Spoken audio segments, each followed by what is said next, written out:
ప్రస్తుతం మనతో పాటు ప్రముఖ ఆధ్యాత్మికవేత్త, astrologer, professor doctor Mollapudi Satyanarayana Murthy గారు ఉన్నారు. గురువు గారితో మాట్లాడేద్దాం.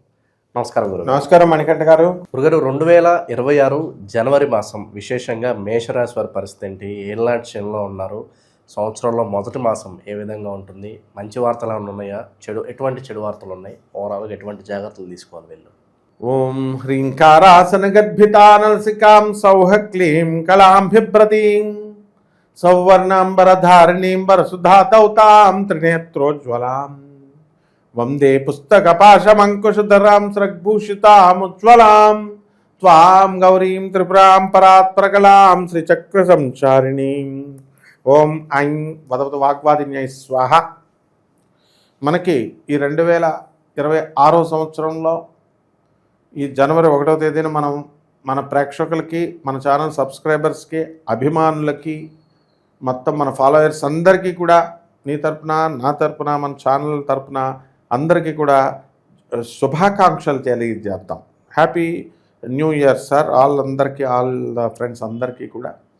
అదేవిధంగా ఈ యొక్క మేషరాశి వారికి ఈ 2026 సంవత్సరంలో మనకి ఏలినాటి శని జరుగుతుందని మనకు తెలుసు. ఈ ఏలినాటి శని సమయంలో కష్ట నష్టాలకు ఓర్చాలి అని చెబుతూ ఉంటారు. మరి ఈ యొక్క మేషరాశి వారికి లాస్ట్ ఇయర్ కూడానే అదే అన్నారండి. మరి ఈ సంవత్సరం కూడా ఏలినాటి శని అంటే 2.5 సంవత్సరాలు దంచుతాడు ఆయన. ఇంకా మేషరాశి వారిని తక్కువ దంచుతున్నాడు, కుంభరాశి వారిని కుమ్మేస్తున్నాడు, మీనరాశి వాళ్ళని మడత పెట్టేస్తున్నాడు. కాబట్టి ఈ యొక్క మేషరాశి వారికి అందరికీ కూడా ఈ ఆదాయాలు బాగా పెరిగిపోతాయి, డబ్బు తెగ వచ్చేస్తుంది లాస్ట్ నెల కంటే కూడా. అండ్ ట్రావెలింగ్, విపరీతమైన ఊర్లు సంతోషంగా హ్యాపీగా వీళ్ళు తిరగడం అనేటటువంటివి జరుగుతాయి. ఆఫీసులు డెవలప్ చేసేస్తారు వీళ్ళు. తర్వాత ఈ యొక్క కస్టమర్స్ని, ఈ యొక్క ఆఫీస్ స్టాఫ్ని చాలా గౌరవంగా మీరు చేయగలుగుతారు. And you will become a very great entrepreneur. అది కాకుండా ఉద్యోగాలు చేసుకున్నటువంటి వాళ్ళు కూడా, చిన్న చితక ఉద్యోగాల నుంచి పెద్ద వరకు చేస్తున్నటువంటి వాళ్ళందరి యొక్క కృషి ప్రభుత్వం గమనిస్తుంది, వాళ్ళ యాజమాన్యాలు గమనిస్తాయి. వీళ్ళందరినీ కూడా తోటి కొలీగ్స్ అందరూ కూడా వీళ్ళకి సహకరిస్తారు. అండ్ ఉద్యోగం చేసే చోట చాలా ఆహ్లాదకరమైనటువంటి మైండ్ ఉంటుంది. ఆ పరిసరాల అట్మాస్ఫియర్ క్రియేట్ చేసుకుంటారు మీరు. ఆ విధంగా ఈ యొక్క మేషరాశి వారు ఎంత క్రియేట్ చేసుకుని, ఎంత ఆనందంగా, ఎన్నిసార్లు ఇల్లు తుడిచినా, ఎంత చేసినా సరే ఏలినాటి శని సమయం కాబట్టి ఏదో నిరాశ, ఏదో నీరసంగా ఉండడము, ఇలాంటివన్నీ కూడా జరుగుతాయి. ఇక విద్యార్థులను మనం తీసుకున్నప్పుడు విద్యార్థులు భయంకరమైనటువంటి అలవాట్లకు లోనైపోతారు. వాళ్ళు మరి డబ్బులు విపరీతంగా ఖర్చు పెట్టడము, పిజ్జాలు బర్గర్లు తింటే పర్వాలేదు, కానీ ఏకంగా మొత్తం దొరికినవన్నీ కూడా నోట్లో పెట్టి తినేస్తుంటే చాలా డేంజర్ అన్నమాట అది. ఈ విధంగా పిల్లల వల్ల కాస్త మనశ్శాంతి అనేటటువంటిది ఈ రాశి వారికి లభించడం జరుగుతుంది. ఈ రాశి వారికి పంచమంలో ఉన్నటువంటి యొక్క కేతుగ్రహ ప్రభావం వలన విదేశాలకు వెళ్ళేటటువంటి అవకాశం ఉంది. వీళ్ళ పిల్లలు కూడా విదేశాలలో సెటిల్ అవ్వడానికి అవకాశాలు ఉన్నాయి.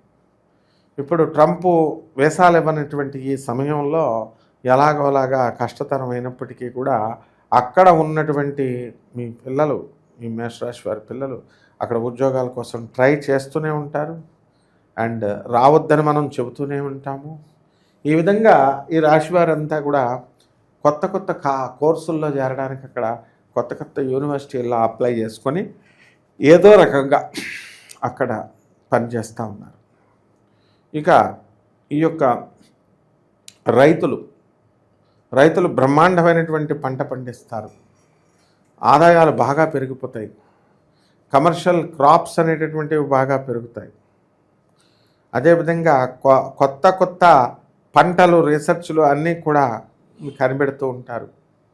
అలాగే సినిమా, సంగీత, సాహిత్య రంగాలలో ఉన్నటువంటి వాళ్ళందరికీ కూడా వీళ్ళకి మంచి పేరు ప్రతిష్టలు వస్తాయి, డబ్బు వస్తుంది. సోషల్ మీడియాలో ఉన్నటువంటి వాళ్ళందరికీ కూడా గుర్తింపు రావడం అనేటటువంటిది జరుగుతుంది. అదేవిధంగా స్వామివారి యొక్క కరుణా కటాక్షమంతా కూడా ఇక్కడ ఉండడం అనేటటువంటిది జరిగిన అటువంటి విషయంగా మరి తీసుకోవచ్చు. అదేవిధంగా ఈ రాశి వారికి అందరికీ కూడా ఈ సంవత్సరం నూతన బట్టలు కొంటారు, నూతన స్థలాలు కొంటారు, నూతన ఇళ్ళు కొంటారు. అద్దెకున్నటువంటి వాళ్ళంతా కూడా పెద్ద ఇళ్లలోకి వెళ్ళడానికి అవకాశాలు ఉంటాయి.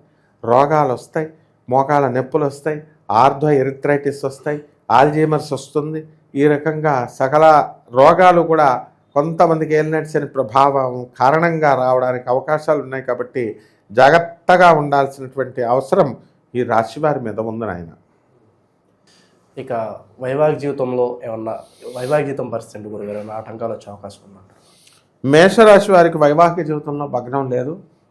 వీళ్ళంతా కూడా చిన్న చిన్న ఈగోస్తో వీళ్ళంతా కూడా దెబ్బలాడుకోవడం అలాంటివి జరుగుతాయి తప్ప మళ్ళీ శాశ్వతంగా విడిపోవడాలు అలాంటివి లేవు. కాబట్టి జాగ్రత్తగా చేసుకోవచ్చు. సో ఈ టైంలో రిస్క్ అయినా పర్వాలేదు, కొత్త వ్యాపారాల్లో ఇన్వెస్ట్ చేయడం మంచిదని అంటారు. ఈ టైంలో ఆటోమేటిక్గా చేసేస్తారు, మనం చెప్పనవసరం లేదు.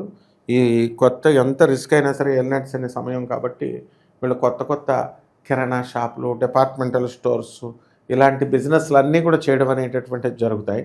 అండ్ హోటళ్ళు, రెస్టారెంట్లు ఇవన్నీ కూడా చేస్తారు. యూట్యూబ్లో, సోషల్ మీడియాలో రావడం అనేటటువంటివి జరుగుతాయి. అండ్ ఉన్నటువంటి వ్యాపారాలన్నీ కూడా లబ్ధి పెంచడానికి అధికంగా అవసరం అనేటటువంటిది ఉంటుంది. విదేశీ ప్రయత్నాలు చేసుకోవచ్చు అంటారా? చేసుకోవచ్చు. విదేశాల్లో ఆల్రెడీ ఎల్నెట్స్ అంటే వీళ్ళకి వెంటనే వీసా దొరకడం ఇలాంటివన్నీ జరుగుతాయి. వీళ్ళ బంధువులు కూడా మనకి చక్కగా వీళ్ళందరూ కూడా చాలాసార్లు వెళ్ళిపోవడం, చాలా నెలల క్రితం వెళ్ళిపోవడం జరిగింది. వీళ్ళు కూడా వెళ్ళి వాళ్ళతో ఉండడం అనేటటువంటిది జరుగుతుంది. ఇక విశేషంగా ఈ శని తీవ్రత తగ్గి ఎలాంటి పరిహారాలు చేసుకుంటే బాగుంటుందంటారు ఈ మాసంలో ప్రత్యేకంగా? సాధారణంగా కోటాను కోట్ల మంది అందరికీ కూడా మనము ఈ యొక్క రాశి ఫలాలు కామన్ ప్లాట్ఫామ్ మీద మనం చెప్పడం జరుగుతుంది. అసలు యాక్చువల్గా వీళ్ళకి ఎప్పుడు పెళ్ళిళ్ళు అవుతాయి, ఎప్పుడు మంచిగా పికప్ అవుతారు వీళ్ళు, ఎప్పుడు కాలేజీల్లో సీట్లు వస్తాయి, ఎప్పుడు పెళ్ళిళ్ళు అవుతాయి, ఎప్పుడు రొమాన్స్లు అవుతాయి, ఇలాంటివన్నీ కూడా కేవలము మనము ఈ యొక్క రాశి ఫలాలని బట్టి చూసి చెప్పాలి. మోడర్న్ సైన్స్ని, నాసా విడుదల చేసేటటువంటి మోడర్న్ సైన్స్ని వాటిని చూసి మనం ఇవన్నీ కూడా చెప్పడం అనేటటువంటిది జరుగుతుంది. కాబట్టి ఈ యొక్క అందరూ కూడా ఏమండి సార్ని కలిస్తే బాగుంటుందండి అనే ఉద్దేశంతో వీళ్ళు అడుగుతూ ఉంటారు. అంత మనల్ని కలవడం అనేటటువంటిది చాలా వర్క్లోడ్ వల్ల చాలా కష్టమైనటువంటిది పని. నేను చాలామందిని చూసాను 4 సంవత్సరాల నుంచి. ఏమంటే గురుగారు మేము కలుస్తామండి అని అంటారు. మనం తయారై ఉంటాం, వాళ్ళు రావడం వచ్చేసరికి మళ్ళీ వేరే పని, మళ్ళీ వాళ్ళని బాధ పెట్టడం, అలాగే వాళ్ళు మనల్ని కలవకపోవడం, ఈ రకంగా అన్నీ కూడా ఉంటాయన్నమాట. కాబట్టి ఏలినట్స్లో ఇదే పని డిలే చేయడం అంటే అందువల్ల ఇవన్నీ పక్కన పడేసి ఎవరికైతే వాళ్ళ జీవితాల్లో ఎప్పుడు పెళ్ళిళ్ళు అవుతాయి, ఎప్పుడు విడాకులు అవుతాయి, ఎప్పుడు ఉద్యోగాలు వస్తాయి, ఎప్పుడు బ్రహ్మాండంగా తయారవుతారు, ఇలాంటి పర్సనల్ మ్యాటర్స్ అన్నీ కూడా తెలుసుకోవాలనుకుంటే ఆన్లైన్లో మన సెక్రటరీస్ ద్వారా వీళ్ళు ఫోన్ చేసుకుని అపాయింట్మెంట్ తీసుకుని వీళ్ళు చెప్పచ్చు. తప్పకుండా మనం వీళ్ళకి సేవ చేద్దాము. అందులో అన్డౌటెడ్లీ అనమాట, తిరుగులేదు. ఇక పరిహారాల దగ్గరికి వచ్చేసరికి బూడిద గుమ్మడికాయని తీసుకొని దాంట్లో ఉన్నటువంటి గుంజంతా కూడా తీసేసి సగానికి కట్ చేసిన తర్వాత చెప్పేది, ఇది నువ్వుల నూనె పోసి శరభేశ్వర స్వామి అని ఉంటాడు. ఆ శరభేశ్వర స్వామికి మంగళవారం నాడు జాగ్రత్త ఓం శరభేశ్వర స్వామినే నమః, ఓం శరభేశ్వర స్వామినే నమః అంటే సరిపోతుంది. శివుడు అనమాట. ఈయనకి ఈ రకంగా చేసుకోవడం ద్వారా మనకు బ్రహ్మాండంగా ఉంటుంది. రావి చెట్టు చుట్టూ ప్రదక్షిణాలు చేసుకోవాలి. మినప సున్నండ్ల తయారు చేసి పేదవారందరికీ పంచాల. ముఖ్యంగా పూజలు చేస్తే ఒకటే సరిపోతుందేమో, చెట్లు పుట్టల చుట్టూ తిరిగితే సరిపోతుందేమో అనుకుంటారు, అది సరిపోదు. అందువలన ఏం చేయాలంటే చక్కగా పేదవారికి, అనాథలకి, వికలాంగులకి అండ్ సాధువులకి కంపల్సరీ వీళ్ళు దాన ధర్మాలు చేయాల్సిందే. ఏదో జన్మలో ఒకసారి చేశానండి, నేను ఒక యాపిల్ పండు ఇచ్చాను మా మాస్టర్ కంటే కుదరదు, ప్రతి నెల చేయాల్సిందే. చేసి వీళ్ళందరికీ కూడా దాని తర్వాతే దేవాలయాలు ప్రదక్షిణాలు, దేవాలయాల్లో మీరు కానుకలు వేయాలి. ఇవి ముందు మనుషులకి, మానవులకి, వాళ్ళకి మీరు చేయాలి. ఇది నేను సరైనటువంటి మార్గం వీళ్ళకి చెప్తున్నాను. ఒక స్వామి వివేకానందుడు, ప్రభాత్ రంజన్ సర్కార్ లాంటి జగద్గురువులు చూపించినటువంటి మార్గాన్ని చూపిస్తున్నాను. వాళ్ళకి యాక్సెస్ని పెంచుతున్నాను. కాబట్టి తర్వాత వాళ్ళ ఇష్టంనైనా ఈ రకంగా కనుక చేసుకుంటే బ్రహ్మాండంగా డెవలప్ అయిపోతారు ఈ నెలలో. ఓవరాల్గా ఈ మాసం ఈ రాశి వాళ్ళు ఎటువంటి ఫలితాలు ఉంటాయి, ఎటువంటి రెమెడీస్ చేసుకోవాలి, అద్భుతంగా వివరించారు. ధన్యవాదాలు. ధన్యవాదాలు.